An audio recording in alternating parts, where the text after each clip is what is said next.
Welcome back ناظرین. فضائل رمضان کا یہ پروگرام اور آج کا ہمارا ٹاپک حقوق العباد کے حوالے سے ہے. ہمارے ساتھ ایک کالر بھی ہیں لائیو اس وقت. ہم دیکھتے ہیں کہ ہمارے ساتھ کون اس وقت کال پر ہیں اور کیا سوال وہ ہم سے پوچھنا چاہتے ہیں. جی السلام علیکم ورحمۃ اللہ. آپ آن ایئر ہیں. جی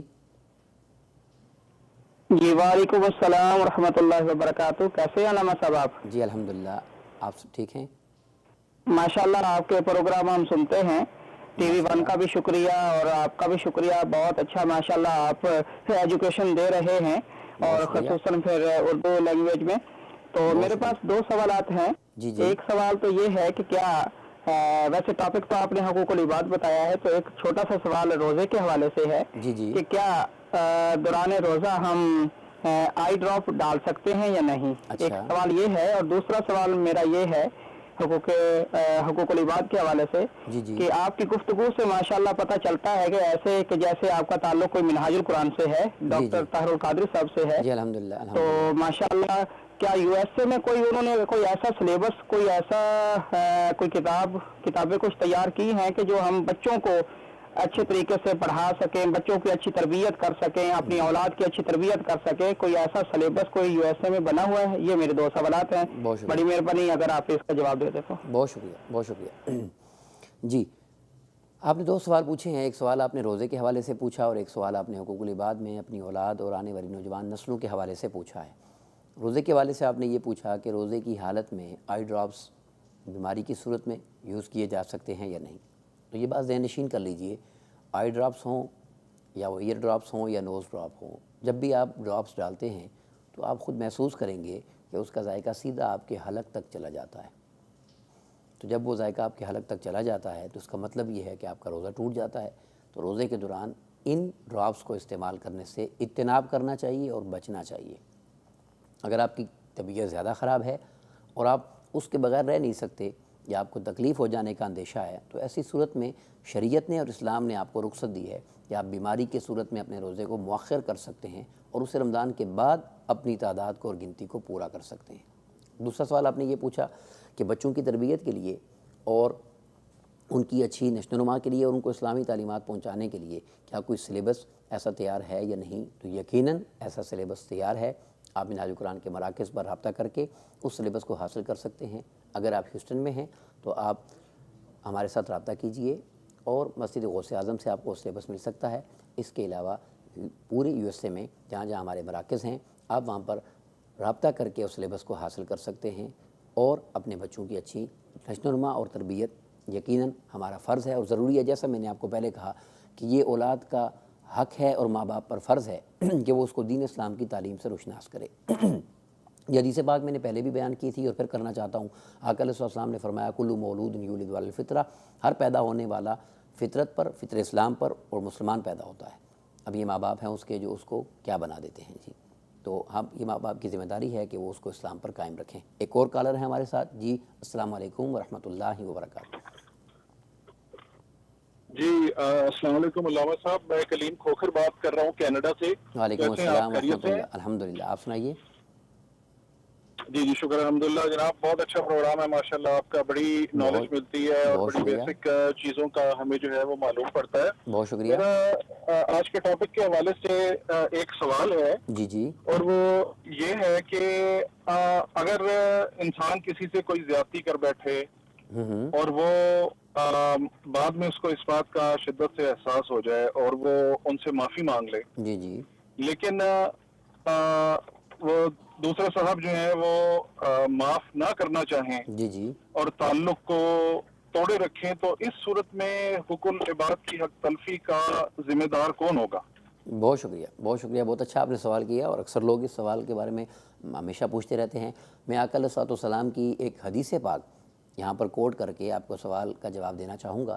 ایک صحابی نے آقا علیہ السلام سے سوال کیا کہ یا رسول اللہ صلی اللہ علیہ وسلم، میرے جو رشتہ دار ہیں میں ان کے ساتھ بہت اچھا سلوک کرتا ہوں، میں ان کی خدمت کرتا ہوں، میں ان کے حقوق کا خیال رکھتا ہوں، میں ان کی ضروریات کو بھی پورا کرتا ہوں، مگر وہ مجھے بدلے میں ہمیشہ برا دیتے ہیں، غلط کرتے ہیں میرے ساتھ اور اچھا نہیں کرتے. تو آقا علیہ السلام مسکرائے اور مسکرا کر آپ نے یہ فرمایا کہ تم یہ بات بتاؤ کہ تم جو ان کے ساتھ اچھا سلوک کرتے ہو ان کی خدمت کرتے ہو، ان کے حقوق کو پورا کرتے ہو، تو تم یہ سب کچھ ان کی خاطر کرتے ہو یا اللہ کی خاطر کرتے ہو؟ اس نے جواب دیا یقیناً اللہ کی خاطر کرتا ہوں۔ تو فرمایا پھر ان کے رویے کی امید نہ رکھو اور ان کے بدلے کی وجہ سے تم نہ کرو۔ تو وہ جیسا کر رہے ہیں یہ ان کا کردار ہے، ان کو رہنے دیں۔ آپ ہمیشہ اچھے تعلق کو نبھائیں، آپ ہمیشہ اچھا تعلق بتائیں۔ یاد رکھیے ہمیشہ اگر آپ نے کسی گندگی کو صاف کرنا ہو تو اسے آپ کبھی بھی گندگی سے صاف نہیں کر سکتے۔ اگر آپ نے گندگی کو صاف کرنا ہے تو اسے ہمیشہ صاف چیز سے صاف کیا جاتا ہے۔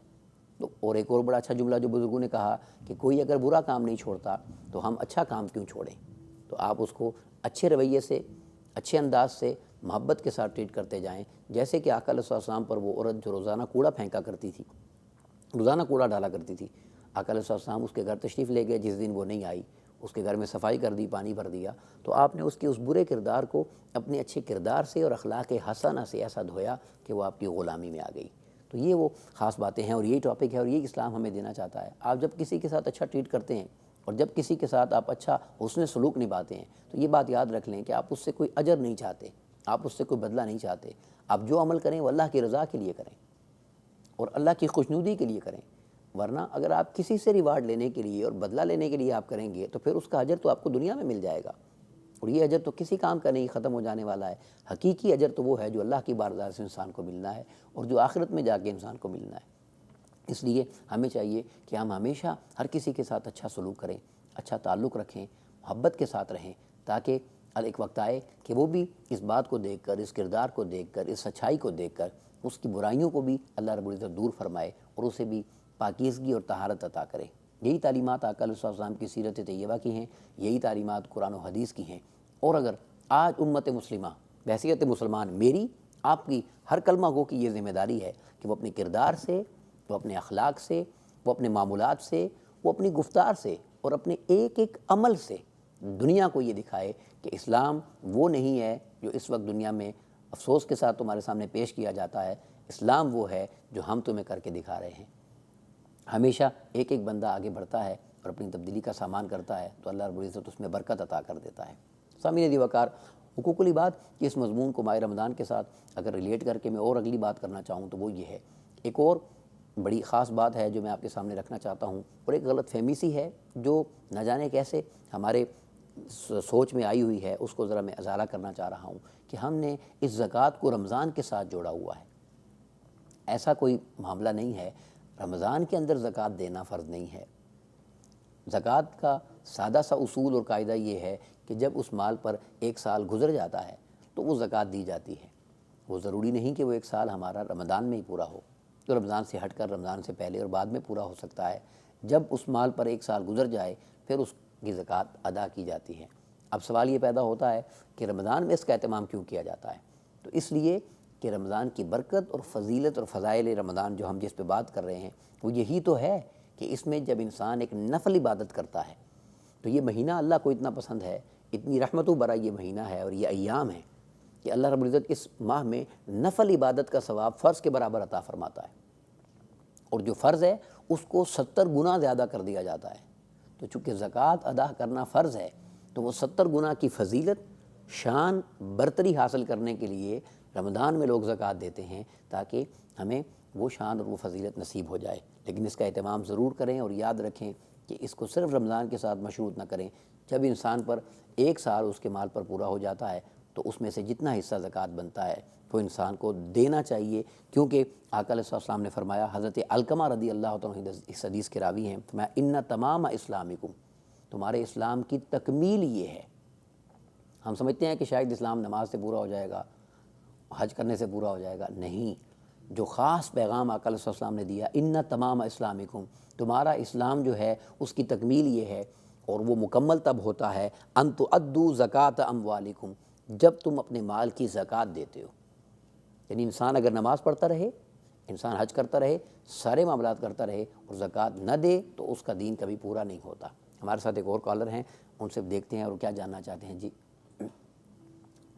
تو یہ شاید ان کی کال ڈراپ ہوئی ہے اور ہمارے پاس بریک کا وقت بھی ہے۔ تو یاد رکھیے، اسلام کی تکمیل آقا علیہ السلام نے زکوٰۃ کے ساتھ مشروط کی ہے، اور زکوٰۃ اگر نہ دی جائے تو اسلام کبھی بھی مکمل اور تکمیل اس کی نہیں ہوتی۔